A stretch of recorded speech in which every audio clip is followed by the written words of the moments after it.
नासिन शहदादपुर में आरो प्लांट मुलाज़िमन पघारूं न मिलण ख़िलाफ़ एहतजाजी मुज़ाहिरो कयो आहे। तफ़सील हिन रिपोर्ट में। हेल्थ खाते जे आरो फिल्टर प्लांट जे मुलाज़िमन पब्लिक हेल्थ ऑफिस अॻियां शहदादपुर में एहतजाजी मुज़ाहिरो कयो आहे। अचो त मुज़ाहिरनि सां ॻाल्हि ॿोल करियूं। 2010-12 खां वठी जेको ही प्रोजेक्ट हलियो ऐं उन खां पोइ प्रोजेक्ट 5 साल हिकिड़ी निजी कंपनीअ खे ॾिनो वियो। पाकोसिस खे उनजो टेंडर ख़तमु थी वियो 5 साल खां पोइ। 12 पघारूं असांजूं उन्हनि ॾे रहियल आहिनि, अॼु ताईं उहे कोन मिली सघियूं आहिनि। वरी पब्लिक हेल्थ 6 महीननि जूं असांखे पघारूं ॾिनियूं गवर्नमेंट जे तरफ़ां। वरी हिननि टेंडर कयो हिकिड़ो निजी कंपनीअ खे, इकबाल शेख ठेकेदार आहे, उनखे ॾिनो वियो साल जो ठेको हींअर 17 जनवरी ऐं 2022 में हुनजो पूरो थियो, जंहिंमें असांजूं 8 महीननि जूं पघारूं हिन महिल ताईं हुन ॾे रहियल आहिनि।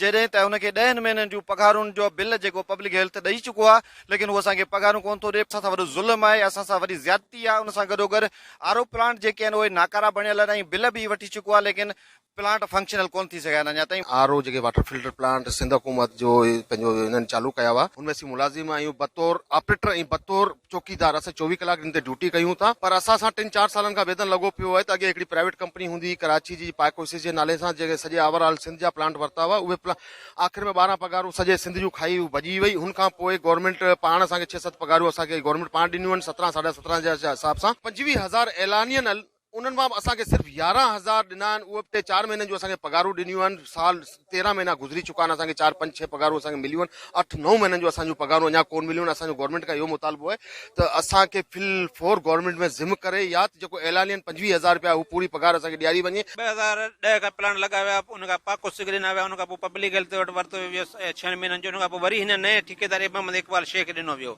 जंहिंमां ही मोहम्मद इकबाल शेख 10 महीननि जा बिल बि कराए वियो आहे। मुलाज़िम खे पघारूं नथो ॾे। बराए महिरबानी असीं रिक्वेस्ट इलाही इख़्तियारनि खे कयूं था त असांजी पघारूं बहाल कयो वञे, असांजी गवर्नमेंट में ज़िम कयो वञे। असांजो मुतालबो इहो बराए महिरबानी असांजो पघार ॾिनो वञे, असांखे असांजे बच्चनि खे फाकाकाशी ज़िंदगी खे बचायो वञे ऐं जेके प्लान नाकारा पियल आहिनि उन्हनि प्लाटनि खे बहाल कयो वञे, जीअं त ॻोठनि जा माण्हू सहूलियत खां मुहैया थियनि ऐं पाणी पी सघनि। कैमरामैन अब्दुल हकीम मंगी सां गॾु शाद अली मंगी, KTN न्यूज़ शहदादपुर।